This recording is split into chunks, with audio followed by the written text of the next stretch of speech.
Hi மக்களே, எல்லாரும் எப்படி இருக்கீங்க? இன்னைக்கு நான் உங்களுக்காக 2025ல இப்போ புதுசா ரிலீஸ் ஆன ரோந்து அப்படின்னு சொல்லிட்டு ஒரு தாறுமாறான மலையாள படம் பார்க்க போறோம். மலையாளத்துல மட்டும் எப்படி இந்த மாதிரி அற்புதமான படங்கள்லாம் எடுக்கிறாங்க அப்படின்னே தெரியல. ஒரு சப்ப கதை, உண்மையிலேயே சொல்ல போனா ஒரு சப்ப கதை தான் மக்களே. நைட் டைம்ல 2 போலீஸ் ரோந்து போறாங்க, என்ன நடக்குது அப்படின்னு தான் கதை. அந்த கதையை எந்த அளவுக்கு தாறுமாறா எடுக்க முடியுமோ அந்த அளவுக்கு பெஸ்டா எடுத்து கொடுத்திருக்காங்க. எங்கேயுமே ஸ்கிப் பண்ணாம முழுசா பாருங்க. கண்டிப்பா இந்த படம் உங்களுக்கு பிடிக்க நிறையவே வாய்ப்பு இருக்கு. சரி வாங்க இந்த படத்தை டீடைலா பார்க்கலாம். அதுக்கு முன்னாடி மறக்காம நம்ம சேனலை சப்ஸ்கிரைப் பண்ணிக்கோங்க, பக்கத்துல வர பெல்லையும் கிளிக் பண்ணிக்கோங்க. நம்ம மிஸ்டர் விக்னேஷ் வாலெட்ல இந்த வாரம் ஃபுல்லாவே லேடிஸ் வாலெட்டுக்கு ஆஃபர் போட்டிருக்க மக்களே. போன வாரம் ஃபுல்லா நம்ம ஜென்ஸ் வாலெட்டுக்கு ஆஃபர் பார்த்தோம். இந்த வாரம் முழுக்கவே லேடிஸ் வாலெட்ல 30 to 40% ஆஃபர் இருக்கு மக்களே. ஸ்டார்டிங் உங்களுக்கு 555K லேடிஸ் வாலெட் கிடைக்க போகுது. ஃபர்ஸ்ட் கமெண்ட்ல லிங்க் இருக்கு, கிளிக் பண்ணி வாங்கிக்கோங்க. ஹாய்னு மெசேஜ் பண்ணுங்க, நானே உங்களுக்கு ரிப்ளை பண்றேன். இப்போ கதைக்குள்ள போயிடலாம். இந்த படத்துடைய ஸ்டார்டிங் சீன்லயே ஒரு போலீஸ் ஸ்டேஷன்ல காமிக்கிறாங்க. நம்ம ஹீரோவை மத்த போலீஸ்கெல்லாம் சேர்ந்துட்டு கூட்டிட்டு வராங்க. இவர் வரும்போது அங்க யாரையோ பார்த்து முறைச்சிட்டு அப்படியே உள்ளுக்குள்ள போயிட்டு இன்ஸ்பெக்டர் மீட் பண்றாரு. இத்தனை வருஷம் சர்வீஸ வச்சுக்கிட்டு என்ன காரியம் பண்ணிட்டு இருக்க? கொலைக்கெல்லாம் ஏன் நீ உடந்தையா இருக்க அப்படின்னு சொல்லிட்டு கேட்கும்போது, சார் இங்க பாருங்க, நான் எந்த கொலைக்கும் உடந்தையா கிடையாது, அது உங்களுக்கு நல்லாவே தெரியும். பிளான் பண்ணி என்ன இந்த கொலை கேஸ்ல மாட்டி விடணும் அப்படின்னு மட்டும் நினைக்காதீங்க. எப்படியாச்சும் என்ன காப்பாத்த ட்ரை பண்ணுங்க, முடிஞ்சா காப்பாத்துங்க, இல்லனா நானே பாத்துக்கிறேன் அப்படின்னும் போது, சரி ஓகே இவனை கூட்டிட்டு போங்க அப்படின்னும் போது கூட்டிட்டு போறாங்க. இவரை ஜீப்ல கூட்டிட்டு போகும்போது அங்க ஒரே ரத்த கலரியா இருக்கு. அங்க ஒரு பயங்கரமான சம்பவம் நடந்திருக்கு அப்படின்னு சொல்லிட்டு காமிக்கிறாங்க. இப்ப அப்படியே எங்க சீனை கட் பண்ணி என்ன விஷயம் ஆச்சு அப்படின்னு சொல்லிட்டு பிளாஷ்பேக் காட்ட ஆரம்பிக்கிறாங்க. ஆக்சுவலா இந்த படத்துல 2 ஹீரோக்கள்னு வச்சுக்கலாம். ஆனா ஒருத்தர கான்ஸ்டபிள் அப்படின்னும் இன்னொருத்தர ஹீரோ அப்படின்னும் கூப்பிட்டுக்கலாம். இப்ப அப்படியே தீனா அப்படின்ற கான்ஸ்டபிள காமிக்கிறாங்க. இவரு தன்னுடைய பொண்ணை சும்மா வெளியே கூட்டிட்டு போயிட்டு குரங்க காமிக்கிறேன் அப்படின்னு சொல்லிட்டு திரும்ப கொண்டு வந்து மனைவி கிட்டையும் அம்மா கிட்டையும் விட்டு, பாப்பாக்கு உடம்பு சரியில்லை இல்லையா, ஏதாவது ஒண்ணு அப்படின்னா மறக்காம எனக்கு உடனே கால் பண்ணுங்க அப்படின்னு சொல்லிட்டு அங்க இருந்து கிளம்புறாரு. கிளம்பி ஸ்டேஷனுக்கு போயிட்டு அந்த யூனிஃபார்ம்லாம் மாத்திக்கிட்டு இருக்கும் போது, இப்போ உங்க குழந்தைக்கு எப்படி இருக்கு அப்படின்னு சொல்லிட்டு அங்க இருக்க இன்னொரு கான்ஸ்டபிள் கேட்கும் போது, இப்ப பரவாயில்ல, மருந்து கொடுத்துட்டு வந்திருக்கேன், குழந்தைக்கு ரொம்ப உடம்பு சரியில்லை, அதனாலதான் டியூட்டியை மாத்திக்க முடியுமான்னு கேட்டேன் அப்படின்னும் போது, இல்ல கண்டிப்பா நான் போயே ஆகணும், ஒரு முக்கியமான வேலை இருக்கு அப்படின்னு சொல்லும் போது, பரவாயில்ல அப்படின்னு சொல்லிட்டு வெளியே போயிட்டு சைன்லாம் போட்டு அவருடைய வேலையை பார்த்துக்கிட்டு இருக்காரு. இதே டைம்ல அங்க இன்னொரு எஸ்ஐயை காமிக்கிறாங்க. இவரு பகல் டைம்ல ஒர்க் பண்ணுவாரு போல. அதுக்கப்புறம் டியூட்டியை மாத்தி விடுற எஸ்ஐ வரணும் அப்படின்னு சொல்லிட்டு வெயிட் பண்ணிட்டு இருக்காரு. ஆமா யோகண்ணன் எங்க அப்படின்னு சொல்லிட்டு கேட்கும்போது, ஆளை காணோம் அப்படின்னு சொல்லிட்டு அவருக்கு கால் பண்றாங்க. கால் பண்ணா அவரு மீன் குழம்பு வச்சுக்கிட்டு இருக்காரு. இப்ப இந்த எஸ்ஐ அந்த எஸ்ஐ நம்ம ஹீரோக்கு கால் பண்ணி, என்னையா பண்ணிட்டு இருக்க, டைம் ஆயிடுச்சு சீக்கிரமா வா அப்படின்னும் போது, இல்ல என் மனைவி வந்துட்டு மீன் குழம்பு பண்ணிட்டு இருக்காங்க, அதான் கொஞ்சம் லேட்டு, நான் அதோ வந்துடுறேன் அப்படின்னு சொல்லிட்டு மனைவி கிட்ட, நீ சாப்பிடு, உனக்காக நான் மீன் குழம்பு பண்ணிருக்கேன் அப்படின்னு சொல்றாரு. வெளியே என்ன சொல்றாரு அப்படின்னா, மனைவி மீன் குழம்பு பண்ணிட்டு இருக்காங்க, வந்துடுறேன் அப்படின்னு சொல்றாரு. ஆனா இவரு தான் மனைவிக்கு மீன் குழம்பு பண்ணிட்டு இருக்காரு. இப்போ ஸ்டேஷன்ல இருந்து ஒரு போன் கொடுத்திருப்பாங்க. அந்த போனுக்கு ஒரு லேடி கான்ஸ்டபிள் வந்துட்டு வாய்ஸ் மெசேஜ் போட்டிருக்காங்க. இது வேணும் அது வேணும் இந்த மாதிரி பண்ணும் அப்படின்னு சொல்லிட்டு ஏதோ வேலை விஷயமா பேசியிருக்காங்க. உங்களுக்கு இந்த பொண்ணியா மெசேஜ் பண்ணிருக்கா, வர வர வர அதிகமா நைட் டியூட்டி போறீங்க, உங்களுக்கு என்ன விஷயம் ஆச்சு, எனக்கு துரோகம் பண்றீங்களா அப்படின்னு சொல்லிட்டு கேட்கும்போது, ஏமா நான் அந்த மாதிரி பண்ணுவேனா, அது போலீஸ் போன் இல்லையா, அதனாலதான் அந்த போனுக்கு அவங்க மெசேஜ் பண்ணிருக்காங்க, அதுக்கு நம்ம ஒண்ணுமே பண்ண முடியாது, இதுதான் என்னுடைய போனு, இந்த போனை வேணா என்ன வேணா பண்ணி பாத்துக்கோ, நோண்டி பாத்துக்கோ அப்படின்னு சொல்லிட்டு கையில கொடுக்க அவங்க எல்லாமே செக் பண்றாங்க. சரி செக் பண்ணது போதும், ஸ்டேஷன் வந்து கால் பண்ணிட்டே இருக்காங்க, நான் உடனே போயே ஆகணும் அப்படின்னு சொல்லிட்டு மொபைலை வாங்கிட்டு இங்க இருந்து கிளம்பி ஸ்டேஷனுக்கு போறாரு. இவருக்கு பைலட் டியூட்டி இருக்கான், அதாவது ரோந்து போவாங்க பாத்தீங்களா, அந்த மாதிரி ஒரு டியூட்டிக்காக இவரும் அதுக்கப்புறம் அந்த கான்ஸ்டபிளும் கிளம்புறாங்க. கிளம்பி போயிட்டே இருக்கும்போது ஒரே பரபரப்பா இருக்கு. அங்க வந்துட்டு டிராபிக் ஜாமா இருக்கு. அங்க அந்த வாக்கி டாக்கில பேசிக்கிட்டே இருப்பாங்க, இங்க போங்க அங்க போங்க, இந்த கிரைம் நடக்குது, அந்த ஸ்பாட்டுக்கு போங்க அப்படின்னு சொல்லிட்டு பேசிக்கிட்டே இருப்பாங்க பாத்தீங்களா. அந்த சவுண்ட் ரொம்ப கம்மியா இருக்கு. டேய் இதை கேட்க தானே வச்சிருக்கோம், சவுண்ட கொஞ்சம் அதிகமா வச்சா என்ன அப்படின்னு சொல்லிட்டு கேட்கும்போது, சாரி சார் அப்படின்னு சொல்லிட்டு சவுண்ட இன்க்ரீஸ் பண்றாரு. அதுக்கப்புறமா சுத்திக்கிட்டு இருக்காங்க. நம்ம கான்ஸ்டபிள் இருக்காரு பாத்தீங்களா, போற வழி முழுக்க நிறையவே லாட்டரி டிக்கெட் வாங்குறாரு.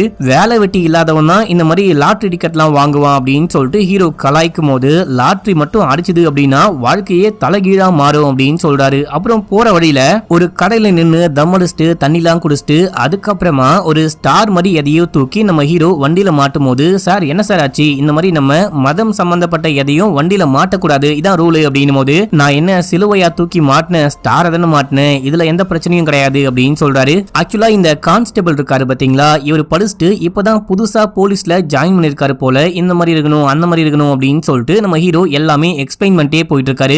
அடுத்து போற வழியில ஒரு லேடிஸ் காலேஜுக்கு பக்கத்துல பசங்களா நிக்கிறானுங்க. அந்த பசங்களை பார்த்து இவனுங்களுக்கு இதே வேலையா போச்சு அப்படின்னு சொல்லிட்டு பொண்ணுங்கெல்லாம் புலம்பிக்கிட்டு போகும்போது நம்ம ஹீரோ வண்டியை நிப்பாட்ட சொல்றாரு. டேய் இங்க நின்னு என்னடா பண்ணிட்டு இருக்கீங்க அப்படின்னு சொல்லிட்டு கான்ஸ்டபிள் கேட்கும் போது இங்க நின்னாதான் நல்லா சுகமா இருக்கு அப்படின்னு சொல்லும் போது உடனே ஒரு கடுப்பாயிட்டாரு. வண்டியை விட்டு இறங்கி சுகத்தை நான் காமிக்கிறேன் பாரு அப்படின்னு சொல்லிட்டு போட்டு பொழந்து, இன்னொரு வாட்டி நீங்க இங்க நிக்கிற விஷயத்த பார்த்தேன் அப்படின்னா என்ன பண்ணுவனே தெரியாது, நான் போயிட்டு வரும்போது பாப்பேன், இங்க நின்னீங்க அப்படின்னா அவ்வளவுதான்டா அப்படின்னு சொல்லிட்டு வண்டியில ஏறி கிளம்புறாரு. போகும்போது டேய் நீ என்ன பாதிரியாரா, போயிட்டு அவங்க கிட்ட பேசிக்கிட்டு இருக்க, இவனுங்கெல்லாம் தட்டி வைக்கணும், இல்ல அப்படின்னா நமக்கு தான் பெரிய தலைவலியா அமைவானுங்க அப்படின்னு சொல்லிட்டு, நீ எல்லாம் சும்மா படிச்சுட்டு போலீஸ் வேலைக்கு வந்துட்ட போல, போலீஸ் வேலையை பத்தி உனக்கு எதுவுமே தெரியாதா அப்படின்னு சொல்லிட்டு மட்டம் தட்டியே பேசிக்கிட்டு இருக்காரு. நம்ம செகண்ட் ஹீரோ கான்ஸ்டபிளுக்கு பயங்கரமா கடுப்பாகுது. அடுத்து இவங்க ரோந்து போயிட்டே இருக்கும் போது ஒரு ஸ்பாட்ல ஒரு ஃபாதர் வந்துட்டு கடவுளை நம்புங்க, ஜீசஸ் இருக்காரு அப்படின்னு சொல்லிட்டு பேசிக்கிட்டு இருக்கும் போது, இப்ப நம்ம போயிட்டு அங்கிருந்து போங்கன்னு சொன்னா போக மாட்டானுங்க. நம்ம வந்துட்டு அவங்க மதத்தை இழிவுபடுத்திட்டோம் அப்படின்னு சொல்லிட்டு சண்டைக்கு வேற வருவானுங்க. நம்ம ஏதாவது பண்ணுமே அப்படின்னு சொல்லிட்டு வண்டி ஓட்டு இறங்க அந்த ஃபாதர் நேரா இவரை பார்த்தே வராரு. ஐயோ என்ன இந்த ஆளு நம்மள நோக்கி வரானே அப்படின்னு சொல்லிட்டு அமைதியா இருக்க அவரே வந்து பேச்சு கொடுக்க ஆரம்பிக்கும் போது, எனக்கும் கடவுள் மேல நிறையவே நம்பிக்கை இருக்கு, நான் டியூட்டில சேர்ந்த புதுசுல நிறையவே லஞ்சம் வாங்குவேன், பொம்பளை கிம்பளை அப்படின்னு சொல்லிட்டு இருக்கிற எல்லா கெட்ட பழக்கமும் குட்டிச்சவராகிற அளவுக்கு எல்லா பழக்கமும் இருந்துச்சு. ஆனா எப்ப நான் சர்ச்சுக்கு போனனோ, எப்ப நான் ஜீசஸை நம்பினனோ, அப்போத்துல இருந்து இப்போ வரைக்கும் சுத்தமா வாழ்ந்துகிட்டு இருக்கேன் அப்படின்னு சொல்லும் போது இவரும் ஓகேன்னு சொல்லிட்டு மறுபடியும் மைக்ல போயிட்டு, இங்க இருக்கிற போலீஸை பாருங்க, இந்த போலீஸ் வந்துட்டு வேலைக்கு சேர்ந்த புதுசுல நிறையவே லஞ்சம் வாங்கியிருக்காரு, இல்லாத பொல்லாத வேலையெல்லாம் பார்த்திருக்காரு, எப்போ ஜீசஸை தேடி வந்தாரோ அதுக்கப்புறம் தான் ஒரு மனுஷனா வாழ்ந்துகிட்டு இருக்காரு அப்படின்னு சொல்லிட்டு இவரு சொன்ன எல்லாத்தையும் மைக்ல போயிட்டு சொல்ல, ஐயோ இந்த ஆளை கழட்டி விடலாம் அப்படின்னு சொல்லிட்டு நான் என்னமோ சொல்ல போயிட்டு, அந்த ஆளு பொத்தாம் பொதுவா என் மானத்தை வாங்கிட்டு இருக்கானே அப்படின்னு சொல்லிட்டு ஏன் வண்டி அடியா அப்படின்னு சொல்லி அங்க இருந்து கிளம்புறாங்க. இப்போ இவங்க ரவுண்ட்ஸ் போயிட்டே இருக்கும் போது போற வழியில ஒரு வீட்டு பக்கமா போறாங்க. அந்த வீட்டுக்கு ஏதோ ஒரு 4 பேர் வந்து கதவை தட்டி, எங்க உங்க பையன் எங்க உங்க பையன் அப்படின்னு சொல்லிட்டு கேட்டுக்கிட்டு இருக்க போலீஸை பார்த்தோன்னே பயந்துட்டு ஓடுறாங்க.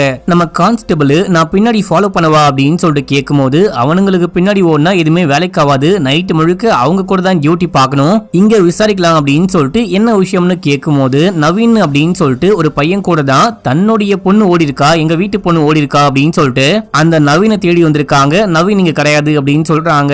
நவீனுடைய சொந்தக்காரங்க என்ன சொல்றாங்க அப்படின்னா, அவன் வந்துட்டு வயரிங் வேலைலாம் பார்ப்பான், ஃப்ரெண்டோட சேர்ந்துட்டு வெளியே போயிருக்கான் அப்படின்னு சொல்லும் போது, உங்க பையனுக்கு போன் பண்ணி பாத்தீங்களா, போன் எடுத்தானா அப்படின்னு சொல்லிட்டு கேட்கும் போது, போனே எடுக்க மாட்டான், எங்க போனானே தெரியல அப்படின்னு சொல்லும் போது, சரி ஓகே நாளைக்கு காலைல ஸ்டேஷனுக்கு வாங்க அப்படின்னு சொல்லிட்டு இங்க இருந்து கிளம்புறாங்க.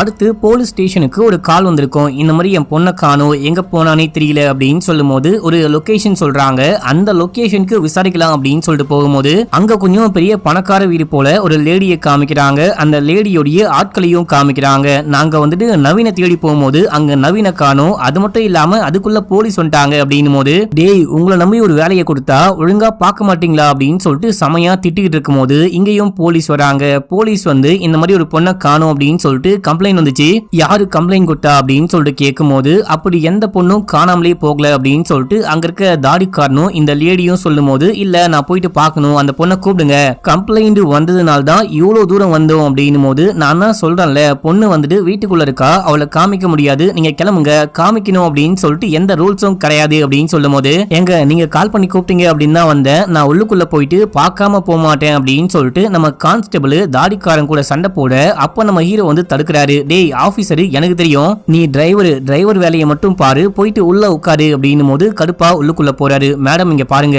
பொண்ணு வீட்டுக்குள்ள இருக்காளா அப்படின்னு சொல்லிட்டு கேட்கும் போது, ஆமா அப்படின்னு சொல்ல, அந்த பொண்ணுடைய அப்பா தான் என் பொண்ணை காணோம் அப்படின்னு சொல்லிட்டு கம்ப்ளைண்ட் கொடுத்திருக்காரு, அவரை கூப்பிடுங்க, அவர் வந்துட்டு என் பொண்ணு எங்கேயுமே போல வீட்டுல இருக்கா அப்படின்னு சொல்லிட்டு எழுதி சைன் போட்டு கொடுத்தா போதும், நான் கிளம்பிடுவேன் அப்படின்னும் போது இவங்களும் உள்ளுக்குள்ள போயிட்டு, நீ எதுயா போலீஸ்க்கு கால் பண்ண, ஒழுங்கா போயிட்டு சைன் போட்டு கொடுத்துட்டு வா அப்படின்னும் போது இவரும் சைன் போட்டு கொடுக்க அப்படியே இங்க இருந்து கிளம்புறாங்க. இங்க பாரு போலீஸ் வேலையை நம்மள மாதிரி ஆட்கள் கிட்ட இருந்து பணக்காரங்க புடிங்கிடக்கூடாது அப்படின்னா போலீஸுக்குன்னு சொல்லிட்டு தனி மரியாதை இருக்கு, நீ போயிட்டு லூசுத்தனமா பண்ணி வேலையை போக வச்சிருவ போல, பேப்பர் எழுதி பாஸ் பண்ணி போலீஸா வந்தா மட்டும் போதாது, போலீஸ் வேலை எப்படி இருக்கும், போலீஸ்னா யார்கிட்ட எப்படி நடந்துக்கணும், யார்கிட்ட எப்படி பேசணும் அப்படின்னு சொல்லிட்டு எல்லாமே தெரிஞ்சுக்கோ, ஜஸ்ட் பாஸ் ஆயிட்டு வந்தா மட்டும் போதாது அப்படின்னு சொல்லிட்டு செமையா திட்டிக்கிட்டே போறாரு. அப்படி போற வழியில இது ஒரு சின்ன ஆக்சிடென்ட், ஒரு ஃபாதருடைய காரை பின்னாடி வந்தவங்க லைட்டா மோதிட்டு இருக்காங்க. மோதிட்டு ஏதோ சின்ன சண்டை போல. அப்ப நம்ம ஹீரோ போயிட்டு என்ன பிரச்சனை அப்படின்னு சொல்லிட்டு கேட்க, அவங்க என்னுடைய காரை பின்னாடி வந்து மோதிட்டாங்க அப்படின்னும் போது உங்களுக்கு ஓகேவா அப்படின்னு சொல்லிட்டு கேட்க, எனக்கு எந்த பிரச்சனையும் கிடையாது அப்படின்னு சொல்றாரு. அப்ப நம்ம கான்ஸ்டபிள் போயிட்டு பின்னாடி வந்து மோதனானுங்க பாத்தீங்களா, அந்த டிரைவருடைய வாயில அந்த மிஷினை வச்சு ஊதுங்கடா அப்படின்னும் போது அவனுங்க சரகு போட்டிருக்காங்க, குடிச்சிட்டு வந்து ஆக்சிடென்ட் பண்ண பாக்குறீங்களா அப்படின்னு சொல்லிட்டு வண்டியில ஏத்தி உட்கார வைக்கும் போது, ஃபாதர் இதை எப்படியும் சரி பண்ண ஒரு 10-15 செலவாகும் போலியே அப்படின்னும் போது அதெல்லாம் பரவாயில்ல அப்படின்னு சொல்றாரு. அண்ட் வந்துட்டு கம்ப்ளைண்டும் கொடுக்க வேணாம், ஏன்னா அவனுங்கெல்லாம் படிக்கிற பசங்க ஏதோ வெளிநாட்டுக்கு வேலைக்கு போறாங்களாம், பரவாயில்ல அப்படின்னு சொல்லும் போது அப்படின்னா ஒண்ணு பண்ணலாம் அப்படின்னு சொல்லிட்டு அந்த பசங்க கிட்ட பேசி ஒரு 10,000 ரூபாய் அந்த வண்டியை சரி பண்ண மட்டும் கொடுத்துட்டு போங்க, இல்ல அப்படின்னா உங்களை கைது பண்ணி கூட்டிட்டு போயிட்டு ஸ்டேஷன்ல அடைக்கணும், அதுக்கப்புறம் நிறைய வேலை இருக்கு, பரவாயில்லையா அப்படின்னும் போது காசையே கொடுக்கணும் அப்படின்னு சொல்லிட்டு காசை கொடுத்துட்டு அவனுங்க வந்து கிளம்ப, நம்ம ஹீரோ அந்த ஃபாதர் கிட்ட ஒரு 4 வார்த்தையை பேசி ஜீசஸ் என்ன சொல்லிருக்காரு அப்படின்னா, தகுதி இல்லாதவங்க கிட்ட எதுவுமே போக கூடாது, இப்ப வந்துட்டு நீங்களே குடிச்சிட்டு வண்டி ஓட்டிட்டு வந்திருக்கீங்க, உங்க மேலயும் தப்பு இருக்கு அவங்க மேலயும் தப்பு இருக்கு, நீங்க குடிக்காம வண்டி ஓட்டிட்டு வந்து அதுக்கப்புறம் ஆக்சிடென்ட் ஆச்சு அப்படின்னா இந்த காசு உங்க கைக்கு வர தகுதி இருக்கு, இப்ப இந்த காசு உங்க கையில இருக்கலாமா அப்படின்னு சொல்லிட்டு கேட்கும் போது இருக்கவே கூடாது அப்படின்னு சொல்லிட்டு கையில கொடுத்துட்டு அவர் அங்க இருந்து கிளம்புறாரு. இந்த மனுஷன் நல்லவ மாதிரி பேசி லஞ்சம் வாங்கிட்டு அங்க இருந்து கிளம்புறாரு. மக்களே போகும்போது நம்ம கான்ஸ்டபிள் மூஞ்ச தூக்கி வச்சிருக்க, ஏன்டா இந்த மாதிரி மூஞ்ச தூக்கி வச்சிருக்க, எதுவும் இருந்தாலும் நேரடியா சொல்லு அப்படின்னும் போது அமைதியா வராரு. உனக்கு ஸ்டேஷன்ல வேலை பாக்குற லேடி போலீஸே பரவாயில்ல போல, அவங்களையே நாளைக்கு நான் வந்துட்டு டிரைவரா கூட்டு வர போறேன் அப்படின்னும் போது, இங்க பாருங்க சார், நான் எக்ஸாம் எழுதி பாஸ் பண்ணி வந்திருக்கேன் அப்படின்னா அது நியாயமா என் டியூட்டியை பார்க்கதான், லஞ்சம் வாங்க கிடையாது அப்படின்னும் போது, யாரு லஞ்சம் வாங்கினா, இந்த வண்டி ரிப்பேர் ஆயிட்டு அதுக்கப்புறம் சரி பண்ணி வர 1 மாசம் ஆச்சு, இதுவரை அந்த மெக்கானிக் ஷெட்டுக்கு காசே கொடுக்காம போயிட்டு வரும்போதுலாம் எப்போ கொடுப்பீங்க அப்படின்னு சொல்லிட்டு கேட்டுக்கிட்டு இருக்கான். 10,000 ரூபாய்க்கு மேல கவர்மெண்ட் கிட்ட கேட்டா கொடுக்க மாட்டேன், அதுக்கு வந்துட்டு அது வேணும் இது வேணும் சர்டிபிகேட் வேணும் அப்படின்னு சொல்லிட்டு ஏதேதோ கேட்டு தாவருகிறாங்க.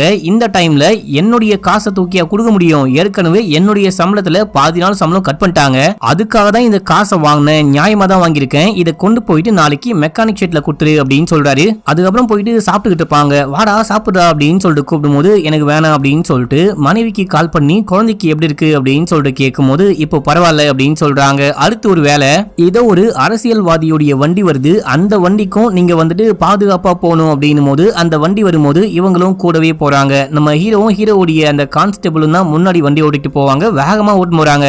டே எதுக்காகடா இப்போ இவ்வளவு வேகமா வண்டி ஓட்டிட்டு போற, அந்த வண்டிக்கு சேஃப்டி ஹேர் பேக் அப்படின்னு சொல்லிட்டு எல்லாமே இருக்கு, இந்த வண்டிக்கு ஒண்ணுமே கிடையாது, கொண்டு போயிட்டு எங்கேயாச்சும் மோதின அப்படின்னா ஆள் காலி அப்படின்னு சொல்ல, நான் டிரைவர் வேலையை ஒழுங்கா பாக்குறேன், உங்க வேலையை நீங்க பாருங்க அப்படின்னும் போது, டே பைத்தியக்காரா சும்மா சொல்றதுக்கெல்லாம் கோச்சுக்காத, ஒழுங்கா வண்டியை ஓட்டிட்டு போ அப்படின்னு சொல்றாரு. அடுத்து வேற எங்கேயோ ஒரு கேஸ் அப்படின்னு சொல்லிட்டு போன் பண்றாங்க. நம்ம ஹீரோ போன் பேசிக்கிட்டே இருக்கும் போது அந்த வாக்கி டாக்கி கியான்னு கத்திக்கிட்டு இருக்கு. டே கொஞ்சம் சவுண்ட கம்மி பண்ணி வச்சா என்ன அப்படின்னு சொல்லிட்டு கத்த, ஏங்க நீங்க தானங்க சவுண்ட் அதிகமா வை அப்படின்னு சொன்னீங்க அப்படின்னும் போது, டே உனக்கு கொஞ்சம் கூட அறிவே கிடையாதா, அது வந்துட்டு நடுரோடு பயங்கர வண்டியா போயிட்டு வந்துட்டு இருந்துச்சு, சவுண்டும் கேட்கல, நைட் டைம்ல சவுண்ட அதிகமா வச்சு என் காது என்ன சேவடா போணுமா அப்படின்னு சொல்லிட்டு கேக்குறாரு. யார் இந்த ஆளு, சரியான பைத்தியமா இருப்பான் போல, சும்மா கத்திக்கிட்டு இருக்கானே அப்படின்னு சொல்லிட்டு ஹீரோ வெறுப்பாகிறாரு. அடுத்து ஸ்டேஷனுக்கு போறாங்க. ஸ்டேஷனுக்கு போயிட்டு ரிப்போர்ட் பண்ணிட்டு அதுக்கப்புறம் அந்த இன்ஸ்பெக்டருக்கு கால் பண்றாரு. கால் பண்ணி இந்த மாதிரி ஒரு கேஸ், ஒரு பொண்ணை வந்துட்டு ஏதோ ஒரு பையன் கூட்டிட்டு போயிட்டானா, பேரு நவீனா, அந்த நவீன்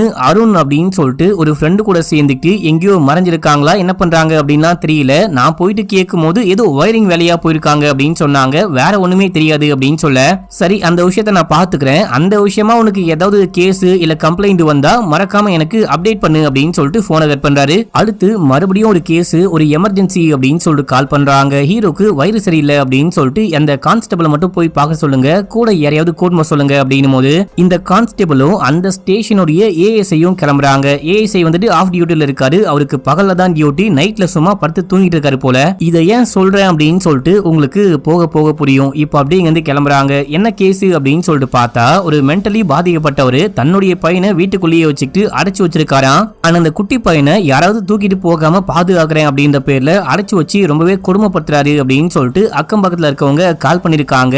என்னுடைய அப்பாவும் மனநலம் பாதிக்கப்பட்டு ஹாஸ்பிட்டல் இருக்கும் போது நான் கொஞ்சம் கண்ணசன, அவ்வளவுதான் அவரு தற்கொலை பண்ணி இறந்து போயிட்டாரு, எனக்கு இந்த மனநலம் பாதிக்கப்பட்டவங்களை பார்த்தாலே ஒரு மாதிரி பயம் வந்துடும், எனக்கு என்ன பண்றது அப்படின்னே புரியாது, நீங்க மட்டும் போயிட்டு பார்த்துட்டு வரீங்களா அப்படின்னு சொல்லிட்டு வண்டியை நிப்பாட்ட, சரி ஓகே நான் போய் போயிட்டு பாக்குறேன் அப்படின்னு சொல்லிட்டு முன்னாடி போறாரு. அக்கம் பக்கத்து வீட்டுக்காரங்க என்ன சொல்றாங்க அப்படின்னா, அவருடைய வீட்டுல மனைவி அதுக்கப்புறம் அந்த மனுஷன் ஒரு குழந்தை 3 பேரும் நல்லா தான் வாழ்ந்துகிட்டு இருந்தாங்க. திடீர்னு அந்த மனைவி இறந்து போயிட்டு சமயா நாத்தம் அடிச்சது. நாத்தம் அடிச்சதுக்கு அப்புறம் தான் ஒரு வாரம் கழிச்சு அந்த டெட் பாடியை வந்துட்டு சொந்தக்காரங்களாம் வந்து அடக்கம் பண்ணாங்க. உள்ள ஒரு குட்டி பையனும் இருக்கான் அப்படின்னு சொல்லிட்டு இந்த விஷயம்லாம் பேசிக்கே இருக்கும்போது அங்க நம்ம கான்ஸ்டபிள் வராரு. என்னாச்சு, உள்ள ஏதோ குழந்தை கத்துற மாதிரி சவுண்ட் கேக்குதே அப்படின்னும் போது அந்த ஆளுக்கு குழந்தைய யாராவது தூக்கிட்டு போறாங்க அப்படின்னு சொல்லிட்டு பயம் போல மென்டலி பாதிக்கப்பட்டிருக்கான் இல்லையா, ஒரு ட்ரம்ல போட்டு மூடி வச்சிடுவான். அந்த குழந்தை அந்த ஆள் கிட்ட மாட்டிக்கிட்டு படாத பாடுபட்டுக்கிட்டு இருக்கான் அப்படின்னும் போது எனது குழந்தை மாட்டிக்கிட்டு இருக்கா அப்படின்னு சொல்லிட்டு நம்ம ஹீரோ நேரா காப்பாத்தலான்னு போனா அந்த ஆளு கத்தி எடுத்து வெட்ட பாக்குறான். ஜஸ்ட் மிஸ்ட் இந்த கான்ஸ்டபிள் தப்பிச்சு ஓடி வராரு. டேய் பைத்தியம் முச்ச வெட்டிக்கிளி, உன்னை யாரா முன்னாடி போக சொன்னா, இங்க போயிட்டு அந்த ஆளு வெட்டினா அப்படின்னா நீ இறந்து போயிடுவ, உன் குடும்பத்துக்கு ஒரு மண்ணும் கிடைக்காது, உன் குடும்பத்தை யாரு பாத்துப்பா, உன்னை வெட்டினாங்க அப்படின்னா கூட வராததுக்கு எனக்கும் வேலை போயிடும், வாடா பைத்தியம் அப்படின்னு சொல்லிட்டு அங்கிருந்து ஸ்டேஷனுக்கு கூட்டிட்டு போயிடுறாரு. பைத்தியக்காரங்கெல்லாம் கூட்டிட்டு போயிட்டு ஹாஸ்பிட்டல்ல சேர்க்க முடியாது, அவங்க ஏதாவது பண்ணிக்கிட்டோம் அப்படின்னு சொல்லிட்டு கொஞ்சம் கூட அக்கறையே இல்லாம வர இப்போ நம்ம எஸ்ஐ நம்ம ஹீரோ வந்துட்டு ரெஸ்ட்லாம் எடுத்துட்டு அடுத்த டியூட்டிக்கு போலாம் அப்படின்னு சொல்லிட்டு கிளம்புறாரு. அப்ப நம்ம ஹீரோ இந்த கேஸ பத்தி எல்லாமே எக்ஸ்பிளைன் பண்றாரு. அந்த பைத்தியத்துக்கிட்ட ஒரு குட்டி பையன் மாட்டிக்கிட்டு இருக்கான் அப்படின்னும் போது, குட்டி பையன் மாட்டிக்கிட்டு இருக்கான் அப்படின்னா நீ கண்டுக்காம அப்படியே வந்துட்டியா அப்படின்னு சொல்லிட்டு கேட்கும் போது, இல்ல சார் நான் காப்பாத்தலாம் அப்படின்னு தான் போனேன், இந்த சொட்டையன் தான் திரும்பி வா போலாம் அப்படின்னு சொல்லிட்டு கூட்டு வந்துட்டான் அப்படின்னும் போது இந்த ஆள்லாம் வேலைக்கே ஆக மாட்டான், இவெல்லாம் நல்லா தின்ட்டு தூங்க தான் லாய்க்கி அப்படின்னு சொல்லிட்டு இங்க இருந்து கிளம்பி ஸ்பாட்டுக்கு போறாங்க. போகும்போது இந்த எமர்ஜென்சி கூப்பிடுவாங்க பாத்தீங்களா, அந்த தீயணைப்பு துறையினர் அவங்களையும் கூப்பிட்டு போறாங்க. அங்க போயிட்டு நம்ம ஹீரோ ஒரு பக்கம், இந்த கான்ஸ்டபிள் ஒரு பக்கம், அதுக்கப்புறம் அந்த தீயணைப்பு துறையினர் ஒரு பக்கம் எல்லாருமே சேர்ந்துட்டு அந்த கதவை தட்டுறாங்க. இந்த ஆளை வெளியே வர வைக்கலான்னு பார்க்கும்போது இந்த ஆளு கல்லையும் கட்டையும் தூக்கி அங்க வந்தவங்களுக்கு மேல அடிச்சுட்டு உள்ளுக்குள்ள போயிட்டு கதவை லாக் பண்ணிக்கிறான். நம்ம ஹீரோ என்ன சொல்றாரு அப்படின்னா, நான் போயிட்டு கதவை தட்டி அந்த ஆள் இந்த பக்கம் வர வைக்கிறேன், நீ அதுக்குள்ள உள்ள போயிட்டு அந்த குழந்தைய காப்பாத்த ட்ரை பண்ணு அப்படின்னும் போது அதே போல இவர் போயிட்டு ஒரு பக்கம் கதவை தட்ட அதுக்குள்ள நம்ம ஹீரோ வந்துட்டு கதவை உடைச்சிட்டு உள்ளுக்குள்ள போயிட்டு குழந்தைய காப்பாத்தலான்னு பார்க்கும்போது இந்த ஆளு கத்தியை கொண்டு வந்து நம்ம கான்ஸ்டபிளை வெட்ட பாக்குறான். ஜஸ்ட் மிஸ்ட் கையை பிடிச்சி ஐயோ என்ன காப்பாத்துங்க சார், ஓடி வாங்க அப்படின்னு சொல்லிட்டு கத்தும் போது நம்ம ஹீரோ தான் ஓடி வந்து காப்பாத்துறாரு. மத்தவங்களும் ஹெல்ப் பண்றாங்க. இப்போ இந்த ஆளுடைய கைய காலை கட்டி அதுக்கப்புறமா அந்த ட்ரம்முக்குள்ள இருந்து குழந்தைய காப்பாத்தி தூக்கிட்டு போறாங்க. இப்போ அப்படியே எங்க சீனை கட் பண்ணா ஏதோ ஒரு சமாதிக்கு நம்ம ஹீரோ போயிட்டு பாக்குறாரு. அந்த சமாதியில ஏஞ்சல் அப்படின்னு சொல்லிட்டு போட்டிருக்கு, பிறப்பும் இறப்பும் ஒரே டேட் போட்டிருக்கு, ஏதோ குழந்தை பிறந்து இறந்து போச்சா என்ன அப்படின்னு சொல்லிட்டு இப்ப நமக்கு தெரியல. இப்ப அப்படியே எங்க சீன் கட் ஆகுது. இவங்க வந்துட்டு மறுபடியும் ஸ்டேஷனுக்கு போயிட்டு ஏதோ எழுதி வச்சுட்டு அதுக்கப்புறம் மறுபடியும் கிளம்புறாங்க. போயிட்டே இருக்கும்போது கடையுடைய வாசல்ல யாரோ பூட்டை உடைக்கிற மாதிரி சவுண்ட் கேக்குது. சார் யாரோ பூட்டை உடைக்கிறாங்க போல, அங்க நான் யாரையோ பார்த்தேன் அப்படின்னும் போது சரி ஓகே நீ போயிட்டு பாத்துட்டு வா, நான் இங்கே உட்கார்ந்துட்டு இருக்கேன் அப்படின்னும் போது இவரு போயிட்டு யாருன்னு பார்த்தா ஒரு ஆணும் பெண்ணும் கசமுசா பண்ண ஓரமா ஒதுங்கி இருக்காங்க. இத பார்த்துட்டு கடுப்பாயிட்டு வராரு. என்னப்பா பூட்டை உடைச்சிட்டாங்களா அப்படின்னு சொல்லிட்டு கேட்கும் போது ஆக்சுவலா முன்னாடி போகும்போது இவங்கள பின்னாடி நம்ம ஹீரோ பார்த்திருக்காரு. இவங்க போயிட்டு என்ன பண்ணுவாங்க அப்படின்னு இவருக்கு நல்லாவே தெரியும். நீ எல்லாம் என்னடா போலீஸ், அந்த காய்கறி கடையில போயிட்டு யாரு என்னத்தை திருட போறான், நீ கொஞ்சம் கூட காமன் சென்ஸே யூஸ் பண்ணவே மாட்டியா, நீ ஒழுங்கா என் கூடவே இரு, அப்பதான் போலீஸ் வேலையை கத்துப்ப, இல்ல அப்படின்னா மழுமட்டியா தான் ரிட்டையர்ட் ஆகுவ அப்படின்னு சொல்லிட்டு போயிட்டே இருக்கும் போது நம்ம ஹீரோ தூங்க ஆரம்பிக்கிறாரு. நான் அப்படியே தூங்குறேன், நீ வண்டி ஓட்டிட்டு போ, லைட்டா பாத்துட்டே போ அப்படின்னு சொல்லிட்டு தூங்க. கான்ஸ்டபிளுக்கு சரியான காண்டு, என்ன வேலை பார்க்க சொல்லிட்டு இந்த ஆளு தூங்குறானே அப்படின்னு சொல்லிட்டு ஒரு பள்ளத்துல இறக்கி ஏத்த அப்படியே வண்டியே குலுங்குது. தம்பி இங்க பாரு, உன்னுடைய சர்வீஸ் என்னுடைய லீவுக்கு கூட சமானம் கிடையாது, நீ என்ன பண்ணுவ என்ன யோசிப்ப எல்லாமே எனக்கு தெரியும் அப்படின்னு சொல்லிட்டு வண்டி ஓடிட்டு போயிட்டே இருக்கும் போது போற வழியில ஒரு காரை பாக்குறாங்க. கொஞ்சம் சஸ்பீஷியஸா இருக்கு. டேய் யாரா நீங்க, என்னடா பண்றீங்க அப்படின்னு சொல்லிட்டு கேட்கும் போது ஹூடி போட்டிருக்கான் பாத்தீங்களா, இந்த பையன் துபாய்க்கு போயிட்டு வேலை பார்த்துட்டு திரும்பி வந்திருக்கானா, ஃப்ரெண்டுக்கு சரக்கு கொடுக்கலாம் அப்படின்னு சொல்லிட்டு உட்கார்ந்துட்டு இருக்கேன் அப்படின்னு சொல்லும் போது அப்படியே செக் பண்றாங்க, குடிக்கல அப்படின்னு சொல்லிட்டு கன்ஃபார்ம் பண்ணிக்கிறாங்க. அண்ட் நம்பரு அதுக்கப்புறம் அட்ரஸ் அப்படின்னு சொல்லிட்டு எல்லாமே எழுதிவாங்க. அண்ட் நாங்க மெயின் ரோடுக்கு போனோம், அதுக்காக தான் ஃப்ரெண்டுக்கு கால் பண்றோம், மெயின் ரோட்டுக்கு வழியும் தெரியாது அப்படின்னு சொல்லும் போது இதே டைம்ல வாக்கி டாக்கில ஏதோ ஒரு சின்ன ஆக்சிடென்ட், உடனே போயிட்டு பாருங்க அப்படின்னு சொல்லும் போது இவங்க பரபரப்பா கிளம்புறாங்க. போற வழியில தான் மெயின் ரோடு, நாங்களே காமிக்கிறோம் பின்னாடியே வாங்க அப்படின்னு சொல்லிட்டு இவங்க முன்னாடி போயிட்டு வண்டியை நிப்பாட்டிட்டு வண்டியை ஓட்டு இறங்க. இவனுங்க யாருக்கோ கால் பண்ணி தங்கச்சி எங்க போனான்னா தெரியல, நாங்க வேவ் பார்க்க போலான்னு பார்க்கும்போது போலீஸ் வந்துட்டாங்க, நாங்க தப்பிச்சிட்டோம், நாங்க கிளம்பி வந்துருவோம் அப்படின்னு சொல்லிட்டு போன்ல பேசிக்கிட்டு இருக்கான். இவன் யாரு அப்படின்னா ஒரு பெரிய பணக்கார வீட்டுல ஒரு லேடியை காமிச்சிருப்பாங்க, அந்த லேடியுடைய பொண்ணு கூட காணாம போச்சு, யார் கூடயே ஓடி போச்சு அப்படின்னு சொல்லிட்டு தேடிட்டு இருக்காங்க பாத்தீங்களா, அந்த பொண்ணுடைய அண்ணன் தான் இவன். இவனுடைய தங்கச்சி தான் ஓடி போயிட்டு இருக்கா. தங்கச்சியை தேடி ஊரா இவனும் சுத்திக்கிட்டு இருக்கான். இன்னைதான் துபாயில இருந்து வந்தான் போல, வந்தவனே கேள்விப்பட்டு சுத்திக்கிட்டு இருக்கான் அப்படின்னு சொல்லிட்டு காமிக்கிறாங்க. இப்ப எப்படியாச்சும் போலீஸ் கிட்ட இருந்து கழட்டிட்டு போனோம் அப்படின்னு சொல்லிட்டு, சார் நாங்க இந்த பக்கம் தான் போனோம், கிளம்புறோம், ரொம்ப தேங்க்ஸ் அப்படின்னு சொல்லிட்டு கையை காமிச்சிட்டு போக இவங்களும் கையை காமிக்கிறாங்க. அதுக்கப்புறம் ஏதோ வண்டி ஆக்சிடென்ட் ஆச்சு அப்படின்னு சொல்லிட்டு பார்த்தாங்க பாத்தீங்களா. அது வண்டி வந்துட்டு ஆக்சிடென்ட் ஆன மாதிரியே தெரியல, ஏதோ உடஞ்சு போயிட்டு ஒரு ஓரமா நிக்குது. அதுக்கப்புறம் இன்ஃபார்ம் பண்றாங்க வண்டி ஆக்சிடென்ட் ஆன மாதிரிலாம் தெரியல, லைட்டா உடஞ்சு போயிருக்கு, அவ்வளவுதான், நாங்க வந்துட்டு பேட்ரோலிங்க கண்டினியூ பண்றோம் அப்படின்னு சொல்லிட்டு சுத்திட்டே இருக்கும் போது காட்டுக்குள்ள ஒரு வீடு மாதிரி எதையோ பாக்குறாங்க. அப்போ நம்ம கான்ஸ்டபிள் எதையோ நோட் பண்றாரு. இந்த காட்டுக்குள்ள ஏதோ ஒரு பொண்ணு ஓடுனதை பார்த்தேன், ஏற்கனவே ஒரு பொண்ணு காணோம் அப்படின்னு சொல்லிட்டு கம்ப்ளைண்ட் கொடுத்தாங்க இல்லையா, நம்ம போயிட்டு பார்க்கலாமா அப்படின்னு சொல்லிட்டு கேட்கும்போது சரிவா பார்க்கலாம் அப்படின்னு சொல்லிட்டு அப்படியே அந்த காட்டுக்குள்ள போறாங்க. காட்டுக்குள்ள போகும்போதே மூச்சு விட ரொம்ப கஷ்டமா இருக்கு. என்னடா இங்க மூச்சு விட ரொம்ப கஷ்டமா இருக்கு, ஆக்சிஜனே ரொம்ப கம்மியா இருக்க மாதிரி தெரியுதா அப்படின்னு சொல்லிட்டு கேட்கும்போது, ஆமா நைட் டைம்ல மரங்கள்லாம் கார்பன் டை ஆக்சைடு தானே வெளியே விடும், சோ அதனால தான் ஆக்சிஜன் ரொம்ப கம்மியா இருக்கு அப்படின்னும் போது, அது கிடையாது, சில அமானுஷ்ய இடங்கள்ல கூட ஆக்சிஜன் ரொம்ப ரொம்ப கம்மியா இருக்கும், லைக் சுடுகாடு மாதிரி, இதுவும் சுடுகாடு தான் அப்படின்னு சொல்லிட்டு ஒரு கதையை சொல்ல ஆரம்பிக்கிறாரு. இங்க ஒரு வீடு இருக்கு, இந்த வீட்ல ஒரு சிக் ஃபண்ட் கம்பெனிக்காரன் குடும்பத்தோட வாழ்ந்திருக்கான், பிசினஸ் நாசமா போச்சு அப்படின்னு சொல்லிட்டு தன்னுடைய குடும்பத்துக்கே விஷம் வச்சு கொலை பண்ணிட்டு அவனும் தூக்கு போட்டு தொங்கிட்டு இருக்கான். அதுக்கப்புறமா இந்த ஊருக்குள்ள யாரு சாகணும்னு ஆசைப்பட்டாலும் இங்க வந்துதான் சாவாங்க, இது தூக்கு போட்டு தொங்க ரொம்ப ரொம்ப ஃபேமஸான இடம் அப்படின்னு சொல்லிட்டு அப்படியே இந்த கதையெல்லாம் சொல்லி லைட்டா நம்ம கான்ஸ்டபிள பயமுத்துறாரு. அப்படியே அந்த வீட்டுக்கிட்ட போனதுக்கு அப்புறமா நீயே உள்ளுக்குள்ள போயிட்டு பாத்துடுவா அப்படின்னு போது, இல்ல சார் யாரையும் நான் பார்த்த மாதிரி தெரியல, சும்மா காத்துல ஏதாவது பார்த்திருப்பேன், இல்ல அப்படின்னா இமேஜினேஷனா இருக்கும், வாங்க போலாம் அப்படின்னு போது, ஏன்டா பயமா இருக்கா, தனியா போக பயமா இருக்கான்னு கேட்கும் போது, பயமாலாம் ஒண்ணும் கிடையாது, ஏன் போயிட்டு டைம் வேஸ்ட் பண்ணும் அப்படின்னு போது, டே உன்னை கூட்டு வந்ததுக்கு அந்த லேடி கான்ஸ்டபிள கூட்டிட்டு வந்தாலே நல்லா போயிட்டு வேலை பார்த்திருப்பாங்க, ஏன்டா இப்படி பயந்து சாவுற அப்படின்னு சொல்ல, நான் பயந்தேன்னு உங்ககிட்ட சொன்னா அப்படின்னு சொல்லிட்டு நேரா உள்ளுக்குள்ள போறாரு. லைட்டா இல்ல ரொம்ப ரொம்ப பயமா இருக்கு. அந்த பயத்தோட நேரா உள்ளுக்குள்ள போயிட்டு பார்க்கும்போது அங்க பெண் உருவத்துல யாரோ நிக்கிறாங்க. ஐயோயோ பேய பாத்துட்டேன் அப்படின்னு சொல்லிட்டு நம்ம கான்ஸ்டபிள் பயந்துட்டு வெளியே ஓடி வராரு. தடுக்கி கீழே விழுந்து மயக்கமாவே ஆயிட்டாரு. எனது பேய பார்த்தானா அப்படின்னு சொல்லிட்டு கிட்ட போயிட்டு எழுப்புனா ஏஞ்சிக்கவே மாட்டாரு. அதுக்கப்புறம் தண்ணி எல்லாம் தெளிச்சு எழுப்ப அதுக்கப்புறம் தான் கண்ணையே முழிக்கிறாரு. நான் உள்ள ஒரு பேய பார்த்தேன் அப்படின்னும் போது, நானும் பல வருஷமா எக்கச்சக்கமான டெட் பாடியை பார்த்திருக்கேன், ஆனா பேய பார்த்ததே கிடையாது, சரி நான் போயிட்டு அந்த பேய பாக்குறேன் அப்படின்னு சொல்லிட்டு உள்ளுக்குள்ள போக அங்க ஒரு பேக் தொங்கிட்டு இருக்கு, ஒழுங்கா வெளியே வாங்க இல்ல அப்படின்னா நான் உள்ள வருவேன் அப்படின்னும் போது உள்ளுக்குள்ள இருந்து ஒரு காதல் ஜோடி வெளியே வராங்க.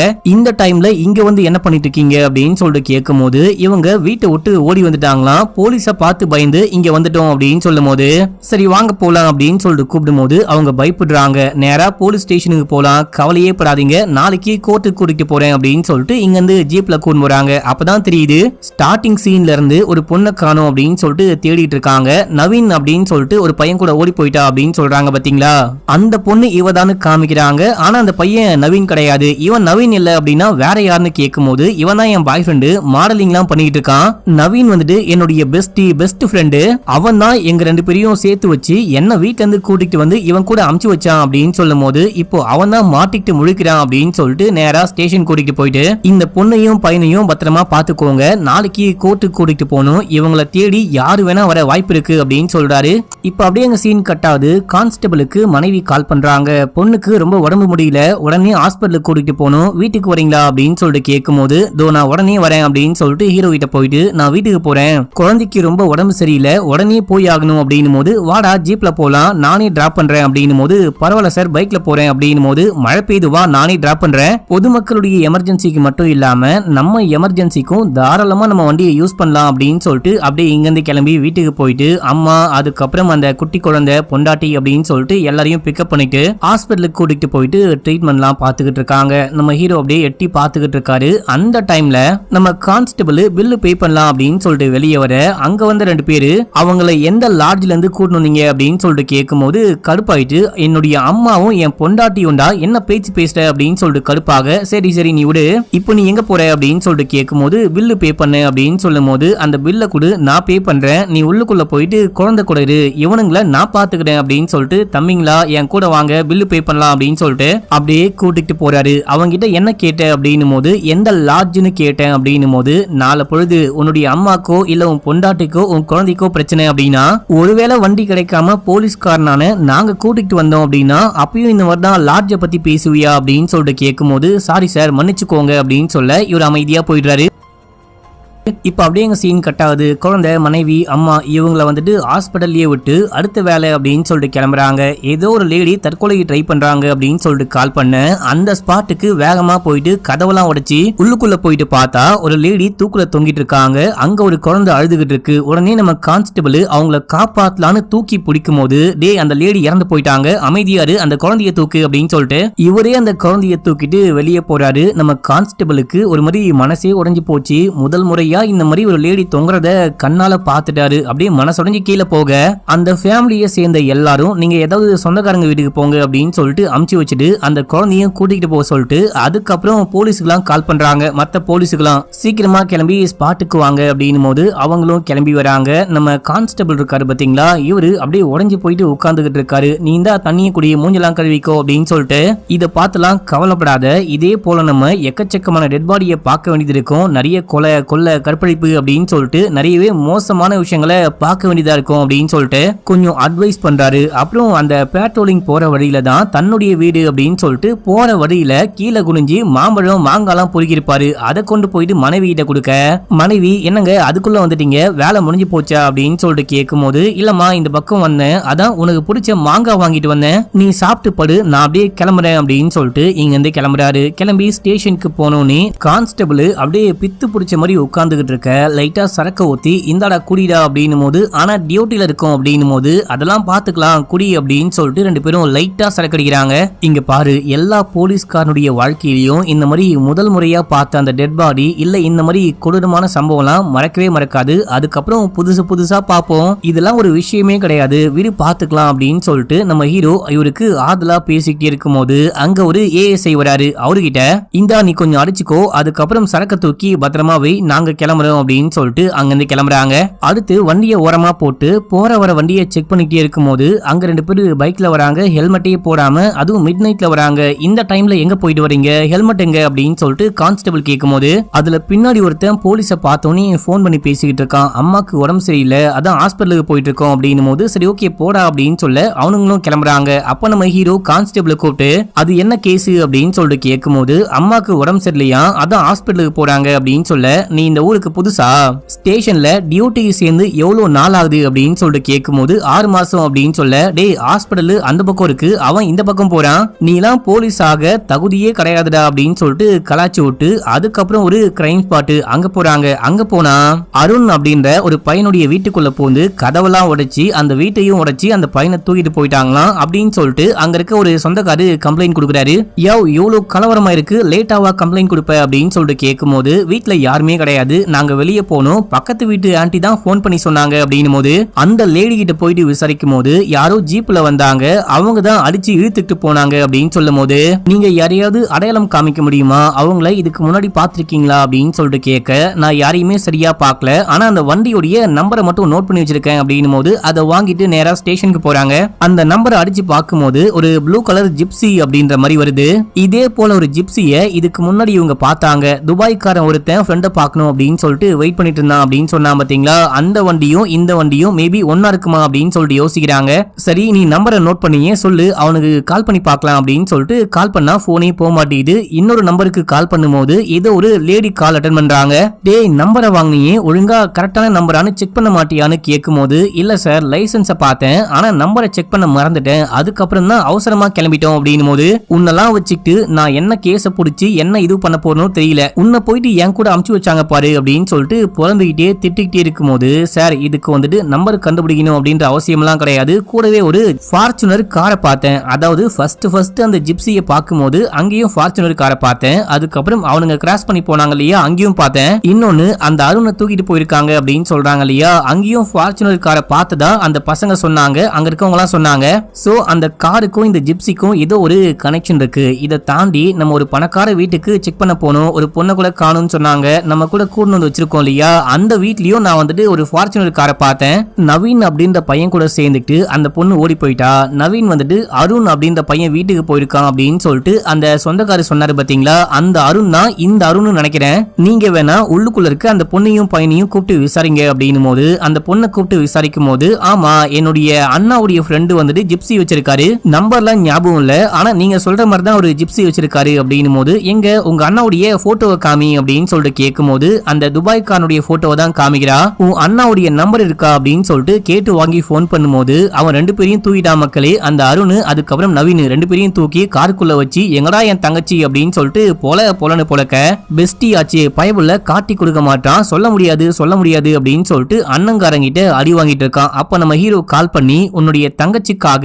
அவங்கள தூக்கிட்டு போயிட்டியா, உன்னுடைய தங்கச்சிக்கு ஒண்ணுமே ஆகாது, நான் உதவி பண்றேன், அவனுங்களை கூட்டிட்டு வா அப்படின்னு போது என்னால முடியவே முடியாது, என் தங்கச்சியை கண்டுபிடிக்கிற வரைக்கும் நான் இவனுங்களை விடவே போறது கிடையாது அப்படின்னு சொல்லும் போது டேய் உன்னுடைய நிலைமை எனக்கு ரொம்ப நல்லாவே புரியுது. அவங்க 2 பேரும் இப்போ ஸ்டேஷன்ல இருக்காங்க. நீ என்ன பண்ணு, அவங்க 2 பேரையும் கூட்டு வந்து என்கிட்ட விட்டுட்டு உன் தங்கச்சி அதுக்கப்புறம் அந்த பையன் 2 பேரையும் கூடவே கூட்டிட்டு போ, அதுக்கு நான் ஹெல்ப் பண்றேன் அப்படின்னு சொல்ல நான் நம்ப மாட்டேன் அப்படின்னும் போது நம்ம ஹீரோ வீடியோ கால் பண்ணி காமிக்கிறாரு. சரி ஓகே நாங்களே வரோம் அப்படின்னு சொல்லிட்டு இப்போ இந்த பையன் என்ன பண்றான் அப்படின்னா இறங்கி அவங்க அம்மாக்கு கால் பண்ணும்போது அந்த நவீன் இருக்கான் பாத்தீங்களா, அந்த பையனை போட்டு சமயம் அடிச்சிருப்பாங்க. அந்த பையன் மூச்சு பேச்சு இல்லாம இருக்கான். ஐயோ மூச்சு பேச்சு இல்லாமலே இருக்கானே அப்படின்னு சொல்லிட்டு ஃப்ரெண்டுங்கெல்லாம் பயந்துட்டு அண்ணன்காரங்கிட்ட போயிட்டு கம்ப்ளைண்ட் பண்ணும்போது அந்த நவீன் மட்டும் இறங்கி பயந்துட்டு ஓடா மக்களே. சும்மா ஆக்டிங்க போட்டான் போல, பயந்துட்டு ஓட தங்கச்சி தான் கடைஸ்டாலையா.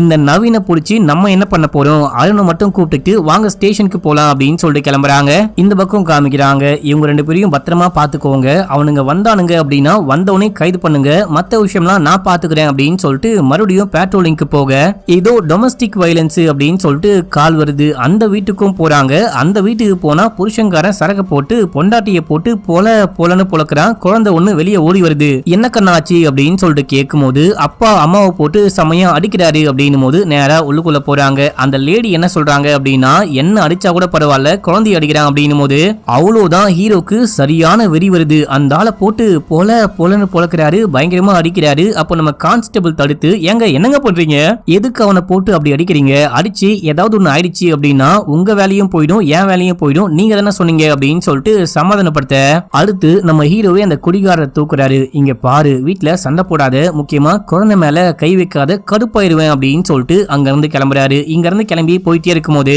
அடுத்து கல்குவாரியை பார்க்கணும் அப்படின்னு சொல்லிட்டு போறாங்க. அங்க போயிட்டு வண்டியை நிப்பாட்டி போட்டு தம் அடிக்கும் போது தான் நம்ம ஹீரோ கதையை சொல்ல ஆரம்பிக்கிறாரு. கல்யாணத்துக்கு அப்புறமா ஒரே வருஷத்துல மனைவி கர்ப்பமாயிட்டு இருக்காங்க. ஆனா டெலிவரிக்கு 2 நாளைக்கு முன்னாடி குழந்தை வயிற்றுக்குள்ளேயே இறந்து அந்த குழந்தையும் பிறந்திருக்கு மக்களே. அந்த குழந்தையுடைய சமாதியை தான் போயிட்டு பார்த்துட்டு வந்திருக்காரு. இந்த சம்பவத்துக்கு அப்புறமா இவங்களுக்கு வேற குழந்தையும் பிறக்கல. அதே டைம்ல மனைவியும் மென்டலி பாதிக்கப்பட்டு இருக்காங்க. ஒரு குழந்தை மாதிரி மாறிட்டு இருக்காங்க. அவங்களுக்கு என்ன அப்படின்னா நமக்கு குழந்தையே பிறக்கல, நம்ம வீட்டுக்காரு நம்மளை கழட்டி விட்டு வேற ஏதாவது பொண்ணு கூட போயிடுவாரு அப்படின்னு சொல்லிட்டு அதை யோசிச்சு சந்தேகப்பட்டு என்ன வந்துட்டு போனை செக் பண்றது, என்கிட்ட ரொம்பவே சண்டை வலிக்கிறது, இந்த மாதிரி ஏதாவது பண்ணிக்கிட்டு இருப்பா. வெளியேந்து பாக்குற எல்லாரும் என்ன ஒரு பொண்டாட்டி தாசன், நான் பொண்டாட்டி சொல்ற பேச்சை கேட்பேன், பொண்டாட்டிக்காக தான் வாழ்றேன் அப்படின்னு சொல்லுவாங்க. ஆனா எங்க வீட்டுடைய சிச்சுவேஷன் யாருக்குமே தெரியாது, நான் என் மனைவியை பாத்துக்காம வேற யாரு பாத்துப்பா அப்படின்னு சொல்றாரு. அதனாலதான் யாராவது குழந்தை மேல கை வச்சாங்க இல்ல குழந்தைக்கு ஏதாவது ஒண்ணு அப்படின்னா இவரால தாங்கிக்கவே முடியாதான், அவருக்கு அந்த பழைய விஷயம்லாம் ஞாபகத்துக்கு வருமா, ஒரு மாதிரி ஆயிடுவேன் அப்படின்னு சொல்றாரு. முக்கியமா அந்த லேடி தூக்கு போட்டு தூங்கும் போது அங்க ஒரு குழந்தைய பார்த்தாரு பாத்தீங்களா, அந்த குழந்தை அந்த விஷயத்த பார்த்ததுக்கு அப்புறமா அந்த ஸ்பாட்ல இந்த குழந்தைய பார்த்து இவருக்கே ரொம்ப கஷ்டமா போச்சு அப்படின்னு சொல்றாரு. இப்ப அப்படியே சீன் கட்டாது. மறுநாள் காலையில காமிக்கிறாங்க. அந்த பணக்கார லேடியும் தன்னுடைய தாடிக்கார பையனும் அங்க வராங்க. எங்க என் பொண்ணு அப்படின்னு சொல்லிட்டு கேட்கும் போது எந்த பொண்ணு, உங்க வீட்டுல தான் பொண்ணு இருக்கா அப்படின்னு சொன்னீங்க, அப்ப எப்படி இங்க வருவா அப்படின்னு சொல்லிட்டு கேட்கும் போது சார் சும்மா விளையாடாதீங்க அப்படின்னு சொல்லிட்டு தாடிக்காரன் உள்ளுக்குள்ள போக பார்க்க நம்ம ஹீரோ காதா மட்டும் ஒண்ணு வைக்கிறாரு. சாரி நம்ம கான்ஸ்டபிள் அவன் கடுப்பாயிட்டு மேல கைய வைக்க பார்க்கும் போது அப்பதான் நம்ம ஹீரோ என்ட்ரி கொடுக்குறாரு. டே இங்க பாரு, போலீஸ் ஸ்டேஷனுக்கு வந்து பொறுகிதனம் பண்ண அப்படின்னா நாங்க யாருன்னு காமிப்போம், இங்க பாருமா அதான் உன் பொண்ணு வீட்டுல இருக்கா அப்படின்னு சொன்னியே, இங்க ஏன் தேடிட்டு வந்திருக்க, உங்க பொண்ணையும் அதுக்கப்புறம் அந்த பையனையும் 2 பேரையும் கோர்ட்ல ஆஜர்படுத்துவோம், அதுக்கப்புறம் அவங்க பாத்துப்பாங்க, நீங்க கிளம்புங்க அப்படின்னு சொல்ல இவங்க கடுப்பாய் கிளம்பிட்டாங்க. இப்போ நம்ம கான்ஸ்டபிளும் ட்ரெஸ் எல்லாம் மாத்திட்டு அதுக்கப்புறம் அவங்க 2 பேரை போயிட்டு மீட் பண்ணி வேற போலீஸ்லாம் வருவாங்க, அவங்க உங்களை பத்திரமா பாத்துப்பாங்க, எனக்கு டியூட்டி முடிஞ்சிருச்சு நான் கிளம்புறேன் அப்படின்னு சொல்லிட்டு அங்க இருந்து கிளம்புறாரு. இப்ப அப்படியே எங்க சீனை கட் பண்ணா ஒரு பையன் தப்பிச்சு ஓடினா பாத்தீங்களா, அந்த பெஸ்டி நவீன், இந்த பையன் இறந்து கிடக்குறான் மக்களே. இத பொதுமக்கள்லாம் பார்த்துட்டு போலீஸ்க்கு கால் பண்ணி சொல்றாங்க. இன்ஸ்பெக்டருக்கு செம ஷாக்கு. இந்த இன்ஸ்பெக்டர் இருக்காரு பாத்தீங்களா, இவரு இந்த பணக்கார லேடியோடைய குடும்பத்துக்கு தான் சப்போர்ட் போல. போயிட்டு அந்த பையனை மீட் பண்ணி டே ஏன்டா அந்த பையனை கொலை பண்ணீங்க அப்படின்னு சொல்லிட்டு கேட்கும் போது நாங்க கொலை பண்ணல, ஆக்சுவலா நாங்க ஒண்ணுமே பண்ணல, அவனை விசாரிக்கும் போது அவன் தப்பிச்சு ஓடி போயிட்டான் அப்படின்னு சொல்ல, சரி நீ இந்த எஸ்ஐயும் கான்ஸ்டபிளையும் எப்ப பாத்தீங்க அப்படின்னு சொல்லிட்டு கேட்கும் போது நாங்க தேடிட்டு போகும்போது தெரியாம மாட்டிக்கிட்டோம், அதுக்கப்புறம் அவங்க தான் வழி காமிச்சு அமிச்சாங்க அப்படின்னு சொல்லிட்டு இவன் எல்லாமே சொல்லும் போது சரி ஓகே இப்போதைக்கு என்னுடைய ஆட்கள் வந்து உன்னை கைது பண்ணுவாங்க, நீ அமைதியா போ, மத்த எல்லா விஷயத்தையும் நான் பாத்துக்கிறேன், போக மாட்டேன்னு அடம்பிடிச்ச அப்படின்னா பெரிய பிரச்சனையாயிடும் அப்படின்னு சொல்றாரு. இப்ப அப்படியே எங்க சீனை கட் பண்ணி ஹீரோவை காமிக்கிறாங்க. நம்ம ஹீரோ வீட்டுல மனைவியோட பேசிக்கிட்டு கிறிஸ்துமஸுக்கு எல்லாமே ரெடி பண்ணிட்டே இருக்கும் போது அப்ப யாரோ கால் பண்றாங்க. இவரு செமையா ஷாக் ஆயிட்டு நியூஸ போட்டு பார்க்கும்போது மறுபடியும் நம்ம ஊர்ல ஒரு ஆணவ கொலை நடந்திருக்கு. ஒரு பணக்காரங்களுக்கு சப்போர்ட் பண்ணி ஒரு கான்ஸ்டபிளும் எஸ்ஐயும் சேர்ந்து நவீன் அப்படின்ற ஒரு பையனை கொலை பண்ணிட்டாங்க, கொலை பண்ண ஹெல்ப்பும் பண்ணிருக்காங்க அப்படின்னு சொல்லிட்டு இவங்க ஹெல்ப் பண்ணாங்க பாத்தீங்களா. அந்த வீடியோ எல்லாம் போட்டு காமிக்கிறாங்க. இத பார்த்து ஷாக் ஆகுறாரு. அவ்வளவுதான் வசமா மாட்டணும், நம்ம போலீஸ் டிபார்ட்மெண்ட்டே நம்ம மேல பழிய போட பாக்குறாங்க, இல்ல அப்படின்னா இந்த மாதிரி வீடியோ ஆடியோ எல்லாம் லீக் ஆயிருக்காது அப்படின்னு சொல்லிட்டு மனைவி ஏற்கனவே மென்டலி பாதிக்கப்பட்டிருக்காங்க, இவங்களை சேஃப் பண்ணும் அப்படின்னு சொல்லிட்டு ஃபாதர் உடனே பார்க்கணும் அப்படின்னு சொன்னாரு. வா போலாம் அப்படின்னு சொல்லிட்டு இவங்களை கூட்டிட்டு போயிட்டு ஃபாதர் அவரு டாக்டர் போல மக்களை அவர்கிட்ட விட்டு நான் எந்த தப்புமே பண்ணல, ஆனா கண்டிப்பா வந்து என்ன கைது பண்ணுவாங்க, என் மனைவிக்கு முன்னாடி கைது பண்ணாங்க அப்படின்னா கண்டிப்பா அவங்களால தாங்கிக்கவே முடியாது, அவங்களுக்கு ஒரு ஊசி போட்டு மயக்கமாக்குங்க, நான் ஏதாவது சட்ட போராட்டம்லாம் நடத்தி கண்டிப்பா வந்துடுவேன், என் மனைவிக்காகவே வருவேன் அப்படின்னு சொல்லிட்டு பேசிக்கிட்டே இருக்கும்போது போலீஸ்லாம் வந்துட்டாங்க. ஒரு 5 நிமிஷம் மட்டும் டைம் கொடுங்க, என் பொண்டாட்டிய தூங்க வச்சுட்டு வரேன் அப்படின்னு சொல்லிட்டு உள்ளுக்குள்ள போறாரு. அப்புறம் இன்ஜெக்ஷன்லாம் போடுறாங்க. என்ன எனக்கு இன்ஜெக்ஷன் அப்படின்னு சொல்லிட்டு கேட்கும் போது ஒண்ணு இல்ல சும்மாதான் எல்லாமே சரியாகணும் அப்படின்னா போட்டுக்கோ அப்படின்னு சொல்லிட்டு இன்ஜெக்ஷன் போடுறாங்க. நான் தூங்கிட்டேன் அப்படின்னா என்னை விட்டு போகாதீங்க, என் கூடவே இருங்க அப்படின்னும் போது இவருக்கு கண்ணெல்லாம் கலங்குது. அவங்க அப்படியே தூங்குறாங்க. அதுக்கப்புறமா இவரு போலீஸ் கூட போறாரு. இதே டைம்ல கான்ஸ்டபிள் ஹாஸ்பிடல்ல இருப்பாரு. அங்கேயும் போலீஸ் டீம் வந்து கைது பண்றாங்க. என்ன ஏன் கைது பண்றீங்க, நான் என்ன பண்ணேன் அப்படின்னு சொல்லிட்டு கேட்கும் போது எல்லாமே அங்க போயிட்டு பேசிக்கலாம், வா போலாம் அப்படின்னு சொல்லிட்டு கூர்மோனா மனைவி அம்மாலாம் ஓடி வந்து தடுக்கிறாங்க. மனைவி வந்துட்டு புடிச்சிட்டு உடவே மாட்டாங்க. என்ன பண்ணாரு அப்படின்னு சொல்லிட்டு அம்மா மயக்கம் போட்டே கீழே ஊந்துட்டாங்க. இதையெல்லாம் தாண்டி அவ்வளோ பிரஸ்காரங்களுக்கு மத்தியில கைது பண்ணி கூட்டு போறாங்க. நீங்க ஒரு போன் பண்ணி சொல்லிருந்தீங்க அப்படின்னா நானே ஸ்டேஷனுக்கு வந்திருப்பேன் அப்படின்னும் போது இல்ல வேற வழி இல்லாம வர வேண்டியதா போச்சு, நீ கவலைப்படாத, நீ நம்ம டிபார்ட்மெண்ட் சார் கண்டிப்பா உன்னை காப்பாத்துவாரு அப்படின்னு சொல்லிட்டு அப்படியே இங்க இருந்து கிளம்பி ஸ்டேஷன் போறாங்க. ஸ்டேஷனுக்கு போயிட்டு இன்ஸ்பெக்டருக்கு முன்னாடி நிக்க வைக்க நேத்து நைட்டு குடிச்சியான்னு கேட்கும் போது இவரு இல்ல அப்படின்னு சொல்றாரு. லஞ்சம் வாங்குனீங்களான்னு கேட்கும் போது இல்ல அப்படின்னு சொல்றாரு. அப்ப எப்படிடா அந்த லஞ்ச பணம் வந்துட்டு வண்டிக்கு வந்துச்சு அப்படின்னு சொல்லிட்டு கேட்க இவர் அமைதியா இருக்காரு. சரி இந்த பையனை உனக்கு தெரியுமான்னு பாரு அப்படின்னு சொல்லிட்டு காமிக்கும் போது தெரியாது அப்படின்னு சொல்றாரு. என்ன பொய்யா சொல்லிட்டே இருக்கியா, யோ நேத்து இவன் குடிச்ச விஷயத்த நீ பாத்தியா இல்லையான்னு கேட்கும் போது ஆமா அப்படின்னு சொல்ல, சார் என்ன மன்னிச்சுக்கோங்க, நான் தெரியாம பண்ணிட்டேன், உண்மையிலேயே நாங்க எதுக்கும் சப்போர்ட் எல்லாம் கிடையாது, நாங்க எங்க வேலையை மட்டும்தான் அவன் வழி காமிச்சான் அப்படின்னு சொல்லிட்டு வழியை காமிச்சு அமுச்சு விட்டோம், அவ்வளவுதான் அப்படின்னும் போது இதுக்கு முன்னாடி கேட்கும் போது இல்ல பண்ணல குடிக்கல அப்படின்னு சொல்லிட்டு பொய் சொன்னேன், இப்ப மட்டும் என்ன உண்மையா சொல்ல போற அப்படின்னும் போது சார் ப்ளீஸ் சார் என்ன மன்னிச்சு விட்டுருங்க அப்படின்னும் போது கூட இருக்க போலீஸும் சார் இவனை பார்க்கவே பாவமா இருக்கு, அந்த எஸ்ஐயை மட்டும் மாட்டி விடுங்க, இவனை எப்படியாச்சும் காப்பாத்துங்க, இவனுக்கு புள்ள குட்டிலாம் இருக்கு அப்படின்னு சொல்லும் போது அப்படின்னா என்ன பண்ணு, நீ அந்த ஆளுக்கு எதுடா ஸ்டேட்மெண்ட் எழுதி கொடு அப்படின்னு சொல்லிட்டு கேட்கும் போது அது என்னால முடியாது அப்படின்னு சொல்ல, அப்படின்னா கண்டிப்பா உன்னை அரெஸ்ட் பண்ண போறேன், கோர்ட்டுக்கும் கூட்டிட்டு போறேன், இந்த ஆளை வெளியே கூட்டிட்டு போ அப்படின்னு சொல்லும் போது சார் இந்த ஆளை மட்டும் காப்பாத்துங்க, நான் எப்படியாச்சும் ஸ்டேட்மெண்ட் எழுதி வாங்குறேன் அப்படின்னு சொல்லிட்டு கான்ஸ்டபிளை தனியா கூட்டிட்டு போயிட்டு இவரு ஸ்டேட்மெண்ட் எழுத ஆரம்பிக்கிறாரு. நாங்க தான் துணையா இருந்தோம், இந்த மாதிரி லஞ்சம் வாங்கணும் அப்படின்னு சொல்லிட்டு எல்லாமே சொல்லி இந்த போலீஸ் ஸ்டேட்மெண்ட் எழுதி சைன் போட சொல்லும் போது சைன் போட முடியாது அப்படின்னு சொல்லிட்டு யோசிச்சுட்டு உட்கார்ந்துகிட்டு இருக்காரு. அதே டைம்ல அங்க நம்ம ஹீரோ வராரு, முறைச்சிக்கிட்டே போயிருப்பாரு. இதுக்கப்புறமா நம்ம ஹீரோவை உள்ளுக்குள்ள கூட்டு போறாங்க. உனக்கு எவ்வளவு எக்ஸ்பீரியன்ஸ், எவ்வளவு சர்வீஸ், அநியாயமா ஒரு கொலைக்கெல்லாம் உடந்தையா இருப்பியா அப்படின்னு சொல்லிட்டு கேட்கும் போது சார் நான் என் வேலையை மட்டும் தான் பார்த்தேன், கொலைக்கெல்லாம் உடந்தையா இல்ல, ஜஸ்ட் சந்தேகத்தின் பேர்ல அவங்கிட்ட கேள்வி கேட்டேன், அவன் வழி கேட்டான் அப்படின்னு சொல்லி அமிச்சேன், மத்தபடி வேற ஒண்ணுமே பண்ணல அப்படின்னு சொல்லும் போது நீ ஒண்ணுமே பண்ணாத விஷயம் அந்த கேமரால நல்லாவே ரெக்கார்டா இருக்கு, அது மட்டும் இல்லாம போன் கால்லையும் நல்லாவே தெரியுது அப்படின்னும் போது இங்க பாருங்க சார் ரொம்ப கம்மியான டைம்ல நான் பேசின ஆடியோ லீக் ஆகுது, அதை பக்காவா எடிட் பண்றாங்க, அதுக்கப்புறம் அந்த சிசிடிவி கேமரா வீடியோவையும் எடிட் பண்றாங்க அப்படின்னா இதுக்கு பின்னாடி ஒரு பெரிய மூளை செயல்பட்டுகிட்டு இருக்கு,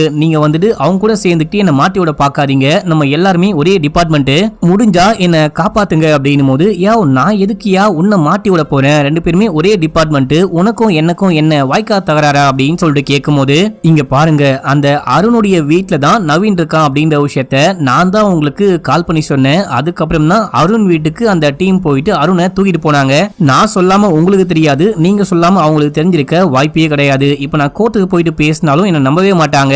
இந்த கேஸ்ல எண்ட் ஆஃப் த டே பலனடைய போறது நீங்க தான் நினைக்கிறேன். தயவு செஞ்சு என்ன காப்பாத்துங்க, இல்லனா கோர்ட்டுக்கு போயிட்டு பாத்துக்கிறேன் அப்படின்னும் போது, இங்க பாரு உனக்கு கடைசியா ஒரு வாய்ப்பு கொடுக்குறேன், நீ என்ன பண்ணு, அவனுக்கு எதிரா ஸ்டேட்மெண்ட் எழுதி கொடு, அவன் தான் இந்த மாதிரி பண்ண அப்படின்னு சொல்லிட்டு ஸ்டேட்மெண்ட் எழுதி கொடுத்த அப்படின்னா உன்னை விட்டுடுறேன், உனக்கு வேற மனைவி இருக்காங்க, அவங்களுக்கு வேற உடம்பு சரியில்லைன்னு கேள்விப்பட்டேன் அப்படின்னும் போது, சார் என்ன பார்த்தா உங்களுக்கு எப்படி முட்டாள் மாதிரி தெரியுதா, 25 வருஷமா போலீஸா இருக்கேன், போலீஸ் என்ன பண்ணுவாங்க அப்படின்னு சொல்லிட்டு எனக்கு நல்லாவே தெரியும். நான் ஸ்டேட்மெண்ட் எழுதி கொடுத்தாலும் அவன் ஸ்டேட்மெண்ட் எழுதி கொடுத்தாலும் ரெண்டு பேரும் ஒன்னாதான் மாட்டுவோம், ஸ்டேட்மெண்ட்லாம் எழுதி கொடுக்க முடியாது, நான் கோர்ட்ல போயிட்டு பாத்துக்கிறேன் அப்படின்னு சொல்லிட்டு வெளியே போயிட்டு உட்கார.